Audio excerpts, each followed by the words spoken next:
Hello दोस्तों, good morning. कैसे हैं आप लोग? तो उम्मीद करते होंगे अच्छे होंगे। तो हम भी अच्छे हैं। हमारे ब्लॉग में आप लोगों का स्वागत है।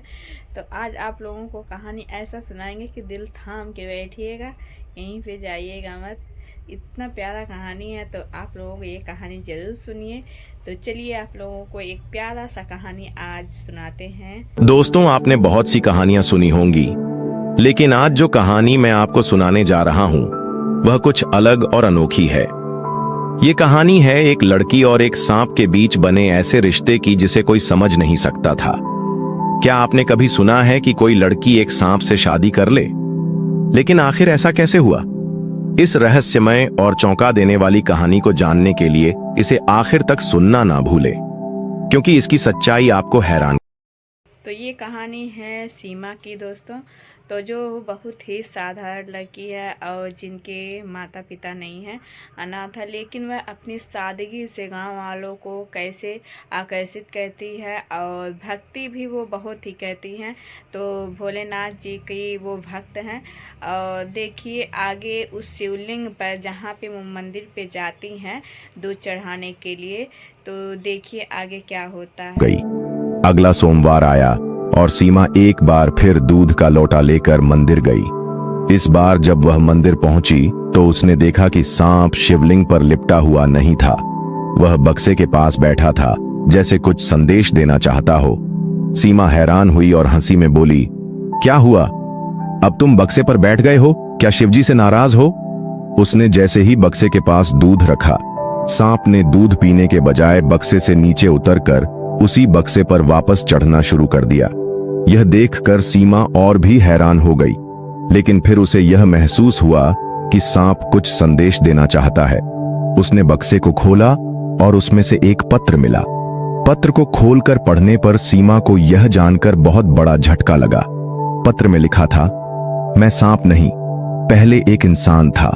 मेरी गलती के कारण मुझे यह रूप मिला। यदि कोई कुंवारी लड़की मुझे 16 सोमवार तक दूध पिलाएगी तो मैं फिर से इंसान बन जाऊंगा। सीमा ने कांपते हाथों से पत्र को दोबारा पढ़ा। उसके दिल की धड़कन तेज हो गई थी। क्या यह सच हो सकता था? क्या यह सांप वास्तव में कभी इंसान था? सीमा की आंखों में कई सवाल थे, लेकिन एक चीज वह अच्छी तरह समझ चुकी थी। यह कोई साधारण सांप नहीं था। यह कोई श्रापित आत्मा थी जिसे मुक्ति की तलाश थी। सीमा ने कांपते स्वर में सांप की ओर देखा, जो अभी भी शिवलिंग के पास दूध के लोटे के पास बैठा था। पहली बार उसने सांप की आंखों में गौर से देखा। उसे ऐसा लगा जैसे उन आंखों में एक अलग तरह की गहराई थी, जैसे कोई उसे कुछ कहना चाहता हो, कोई उसे पुकार रहा हो। सीमा ने धीरे धीरे हाथ जोड़कर कहा, क्या यह सच है? क्या तुम इंसान थे? सांप ने कोई प्रतिक्रिया नहीं दी। वह बस वहीं चुपचाप बैठा रहा। सीमा ने गहरी सांस ली और मन ही मन सोचने लगी, अगर यह पत्र सच कह रहा है तो इसका मतलब यह हुआ कि यह सांप पिछले न जाने कितने वर्षों से इस श्राप में फंसा हुआ है। अगर मैं हर सोमवार इसे दूध पिलाऊंगी तो मैं पीछे नहीं हटूंगी। मैं इसे इंसान बनने में मदद करूंगी। उसने सांप की ओर देखा और धीरे से कहा, मैं हर सोमवार तुम्हें दूध पिलाऊंगी, चाहे कुछ भी हो जाए। मैं तुम्हें इंसान बनाने में मदद करूंगी।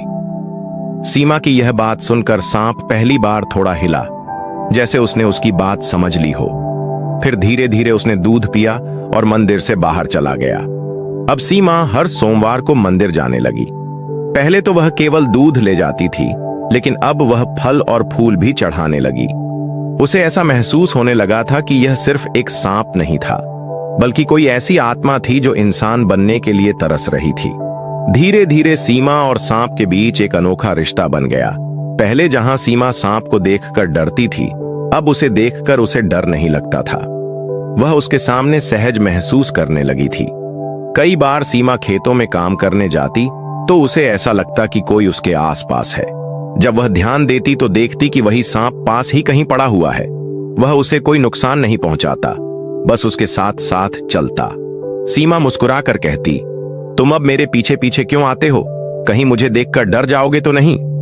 लेकिन सांप हमेशा चुपचाप बस उसकी तरफ देखता रहता।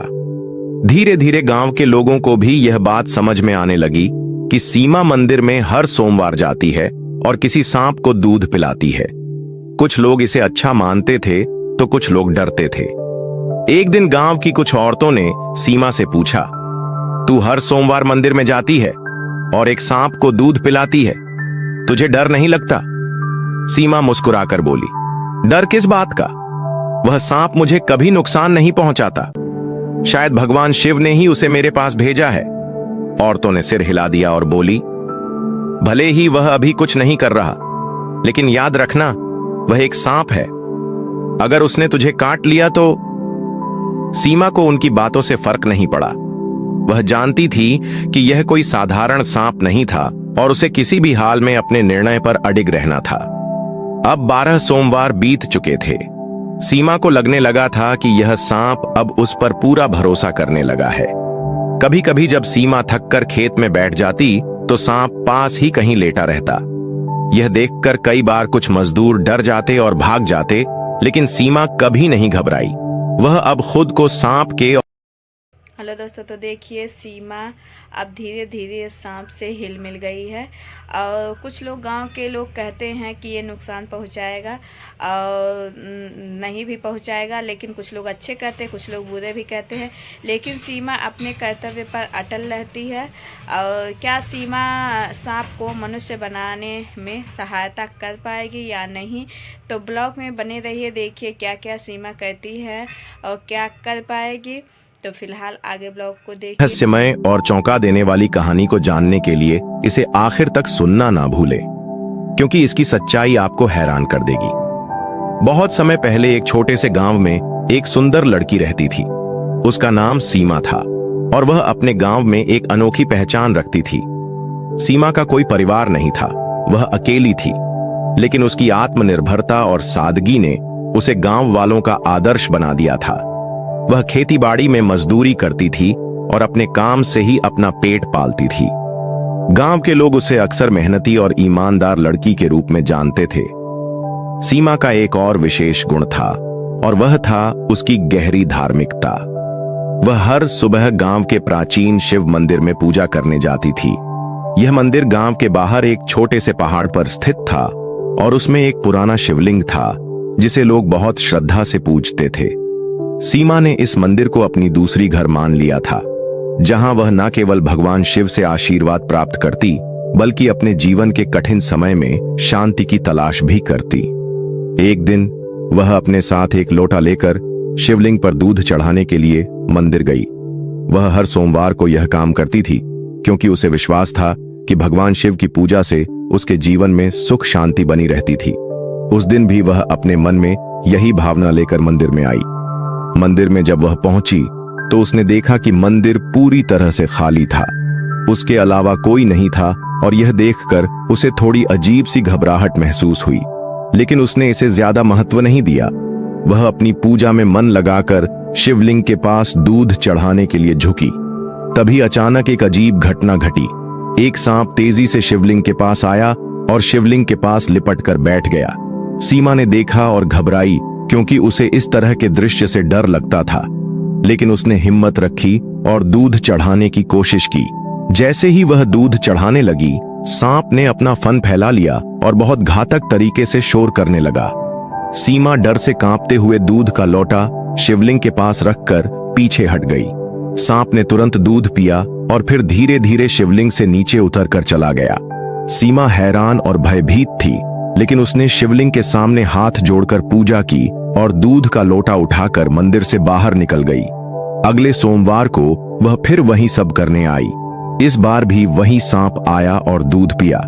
यह सिलसिला कई हफ्तों तक चलता रहा और हर सोमवार वही सांप शिवलिंग पर बैठकर दूध पीता था। एक दिन सीमा मंदिर नहीं जा पाई। इस बार वह खेत में काम करने गई थी। खेत में काम करते समय एक सांप ने उसके सामने आ गया।